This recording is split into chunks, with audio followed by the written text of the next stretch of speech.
এর আরেক সহকর্মী আছেন ধর্ষিত শিশু মৃত্যুর খবর নিয়ে শরীফ তেহরান টুটুল আমাদের সাথে যুক্ত হচ্ছেন। শরীফ, শিশুটির মৃত্যুর পর এলাকাবাসীরা কি বলছেন এবং স্বজনদের কারোর সাথে আপনার কথা হয়েছে কিনা?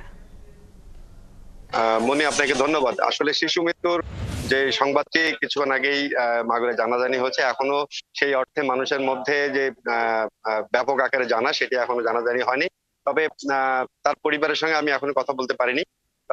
তবে মানুষের মধ্যে যারা যতটুকু মানুষরা জানতে পেরেছে, তারা খুব মর্মাহত এবং শোকাহত। তারা বলেছে যে এত বড় চেষ্টার পরেও যখন বাঁচানো যায়নি, তারা অনেকটা এটা আল্লাহর উপরে ছেড়ে দিয়েছেন। তবে এই ঘটনার যে সাধারণ মানুষের মধ্যে এক ধরনের প্রতিক্রিয়া তৈরি হয়েছে। তারা বলেছে যে এই ঘটনার সাথে যারা জড়িত তাদের জন্য সুষ্ঠু বিচার হয়, এবং সেই দাবি তাদের প্রত্যেকের মধ্যেই এক ধরনের দাবি তুলেছে। এবং তারা বলেছে যে যাতে কোনো অবস্থাতে আইনের ফাঁকফোকরের জন্য এটি যারা অপরাধী তারা যেন আহ বেরিয়ে যেতে না পারে, এবং যত দ্রুত সম্ভব এই ঘটনার বিচার করতে হবে, এবং বিচারের দাবি করেছে সাধারণ মানুষ।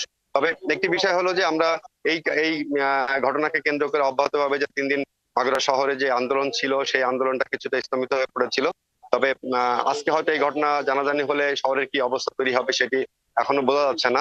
তবে সাধারণ ছাত্ররা যেভাবে দাবি করেছিল যে তারা এই ঘটনার সঙ্গে 24 ঘন্টার মধ্যে তাদের যারা দোষী তাদের বিচার করতে হবে, হয়তো তারা হয়তো আবারও পুষে উঠতে পারে, সেই আশঙ্কা করা হচ্ছে।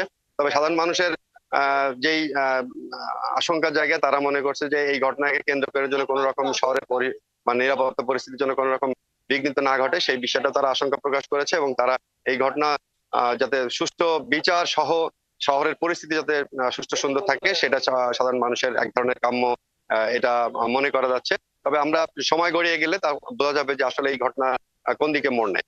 মুনির। শরীফ তেহরান টুটুল